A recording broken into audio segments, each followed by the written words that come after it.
Hi use, welcome to prime city properties. நம்ம இப்போ பார்க்க போகிறது ஒரு நல்ல இன்வெஸ்ட் பண்ணக்கூடிய லோ பட்ஜெட்டில் கிடைச்ச 2 பிளாட் பற்றி தான் நம்ம பார்க்க போகிறோம். ஸோ இந்த ப்ராப்பர்ட்டி இருக்கிற லொக்கேஷன் பார்த்திங்கன்னா தாம்பரம் வெஸ்ட்டுன்னு சொல்லலாம், எக்ஸாக்டாக சொல்லப்போனால். ஸோ தாம்பரம் வெஸ்ட்டில் இதுக்கு முன்னாடி பார்த்திங்கன்னா கிஷ்கிந்தா ரன் ஆகிட்டே இருந்தது. ஸோ அந்த கிஷ்கிந்தா மெயின் ரோடுக்கு பக்கத்தில் இருக்கக்கூடிய லேஅவுட்டில் தான் இந்த ப்ராப்பர்ட்டி வந்து ப்ளேஸ் ஆகிருக்கு. ஸோ நம்ம அந்த மெயின் ரோட்லேருந்து பார்த்திங்கன்னா ஜஸ்ட் ஒரு 1/2 கிலோமீட்டர் டிஸ்டன்ஸ்னு நம்ம சொல்லலாம். ஸோ 2 பிளாட் அவைலபிளாக இருக்குது. பக்கத்து பிளாட்டு ஒரே லேஅவுட்டில் அமைஞ்சிருக்கு. ஸோ இந்த பிளாட்டுக்கு உண்டான சைஸ் பார்த்திங்கன்னா 40க்கு 60 சைஸ் ஒரு பிளாட்டு. ஸோ ஒரு கிரவுண்டு எக்ஸாக்டாக ஒரு லேண்டோட சைஸும், இன்னொரு லேண்டு ஒரு கிரவுண்டு 40க்கு 60 சைஸு.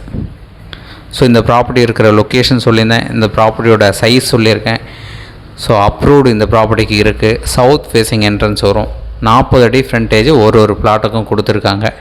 ஸோ இந்த ப்ராப்பர்ட்டிக்கு உண்டான ரேட்டு ஒரு ஸ்கொயர் ஃபீட்டுக்கு 2500 சொல்கிறாங்க. ஸ்லைட்லி நெகோஷியபிள் பண்ணிக்கலாம். ஸோ நியர்பை பார்த்திங்கன்னா நம்ம போரூர் பைபாஸ் கனெக்ஷன் ரோடு ரொம்பவே பக்கமாக இருக்குது. அந்த பக்கம் பார்த்திங்கன்னா அவுட்டர் ரிங் ரோடு கனெக்ஷன் ரொம்பவே பக்கமாக இருக்குது. நல்ல டெவலப்மெண்ட் இருக்கக்கூடிய ஒரு லொக்கேஷன். ஸோ அதுக்கு அடையாளமாக தான் ஸோ இந்த பிளாட்லேருந்து ஜஸ்ட்டு 5வது பிளாட்டாக இந்த வீடு டெவலப் பண்ணியிருக்காங்க. அதோட வியூவை உங்களுக்கு காமிச்சிருக்கேன். ஸோ இந்த ப்ராப்பர்ட்டியோட ரேட் சொல்லியிருக்கேன். நீங்கள் சைட் பார்க்கணுன்னு மறக்காமல் கால் பண்ணுங்கள். சைட் பார்த்துட்டு பேசலாம். தேங்க்ஸ்.